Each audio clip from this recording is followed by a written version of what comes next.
Hello everyone, welcome to the World Science Movement Education Series. And this episode will be covering learning engagement through storytelling.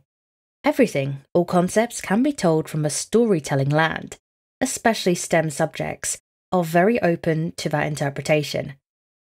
This is why today, I'll be talking about how you can incorporate storytelling into your lesson plan to make sure your students have a better grasp on the topic you are teaching.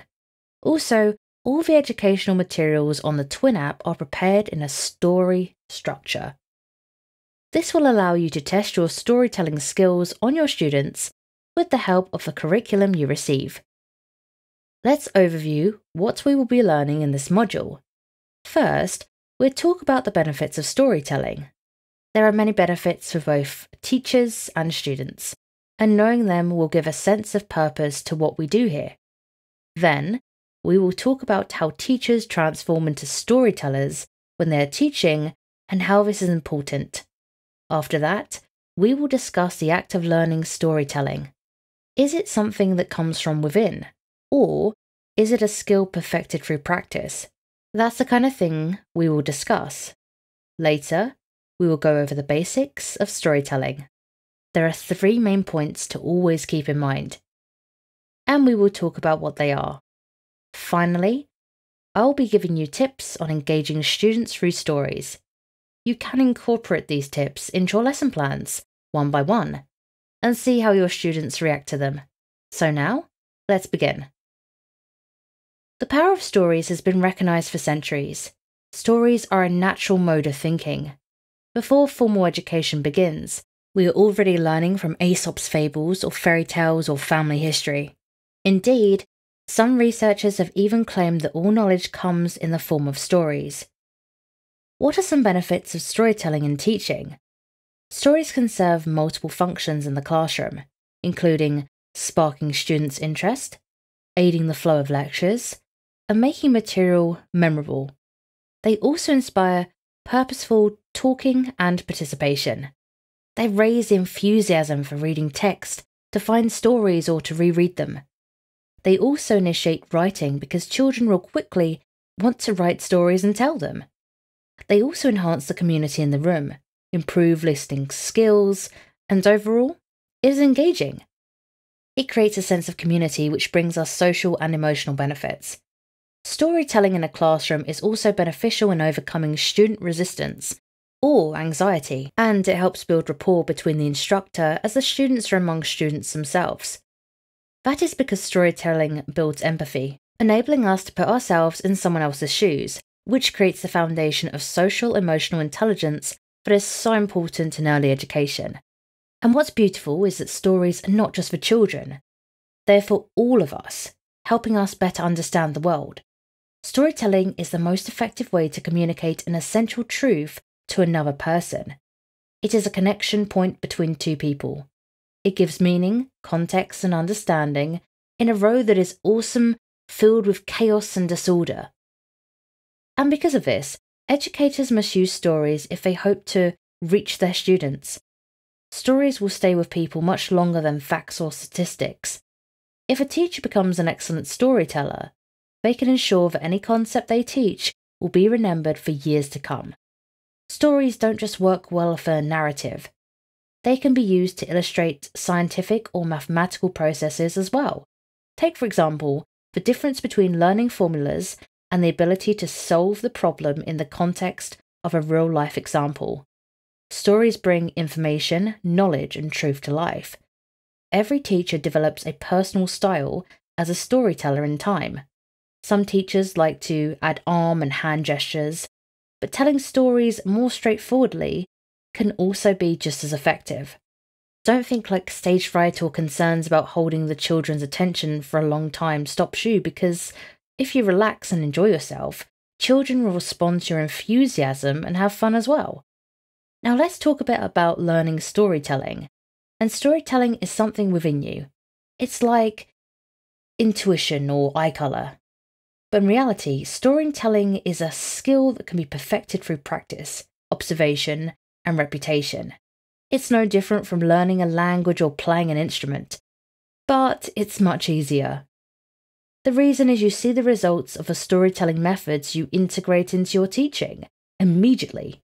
And this social data you receive is invaluable in helping you hone your craft. The more you tell your stories, the better they will get. Now let's move on to some basics of storytelling. When turning information into a story, there are 3 main points you should pay attention to. And the first one is relatability. If your story is relatable, you need to ask yourself, do your students find something in it that makes them want to learn more about it and can be easily related to it? Now let's give an example here.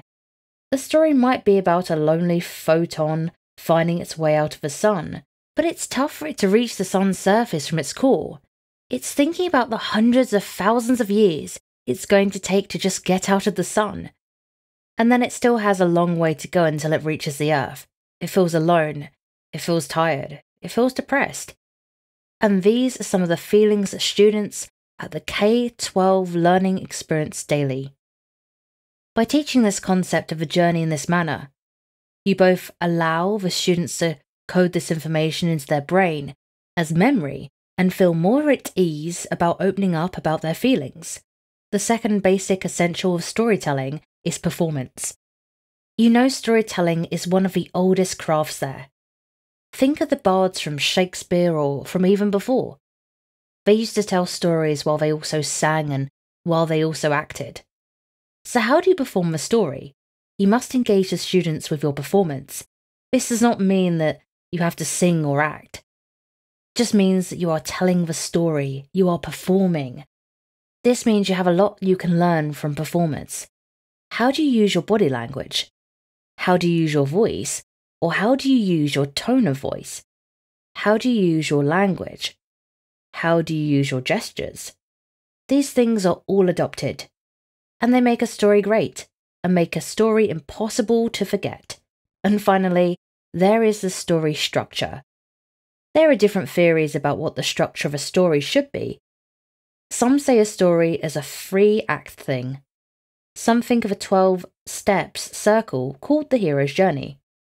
But one thing is for sure, and it is common in all 3 structures. There should be a conflict, and there should be a resolution. These are the 2 things your story must have. It doesn't matter if it's the story of a mathematical equation or about solar energy, but it must have a conflict, and it must have a solution. Shall we talk about the benefits of storytelling? But how can we as educators achieve good storytelling? How can you explain a concept as a good story? So there are many tips and methods you can try to incorporate storytelling into your lesson plan. I gather the most essential 5 here to get you started, but of course, you can hone your craft and get better with time. The first one, I think, is the most important one, is using simple but vivid language. Talking long and difficult to understand sentences define the point of storytelling. Try to paint a world picture using simple and to-the-point language. Make it easy for your students to picture and dream about what you tell them. For this, I suggest analysing some of the most popular children's books like Dr. Seuss and see how they use language. The second most important tip I want to give you today is having a full feeling conclusion. The end of your story is how your story will stay in the minds of students. The important takeaway point of your story should be placed at the end, and it should create an "oh" moment. How our brain operates is in line with this understanding, because we were good and solid conclusions to stories. They're invested in, so we can happily put them away in our boxes as memories. Therefore, make sure to give your students the conclusion they need to turn that information into a memory.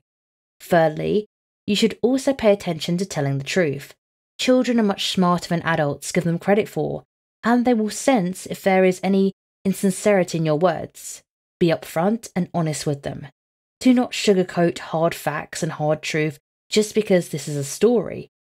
Tell them everything the way it is. A good example would be the climate crisis. Global warming is ending our planet, and it's a fact. And it is hard to talk to children without creating fear. But creating the story where they are heroes, using their knowledge to save the planet, makes the concept of global warming much easier to deal with. Think of twin kids you will be using in your classes or the Twin app. You can use them as tools in this quest to save the world. The truth is much easier to handle and understand this way, when told as a story. And then, you should also pay attention to setting the scene. Setting the scene correctly and imaginatively. You can take them on a journey in imagination. For instance, if the story takes place on the beach, you can talk about the sound of the waves, the smell of the sea, the happy chatter of people, the noises seagulls make. You can ask your students to close their eyes, put away their notebooks, just focus on the moment, and start telling your story after that. Try to create experiences through your storytelling. There are so many learning tools as strong as good storytelling. And finally, just like you would with a lesson plan what you will tell in your story before the class. Map out the beginning, the middle, and the ending in your mind. Or you can create a mind map. Search for some true stories that happened in the area you're going to talk about. For instance, if you're going to talk about the first cars and the steam engine, learn about how Savory came up with the steam pump. What's the story behind it? Because there's a story behind everything. Start the class with that information.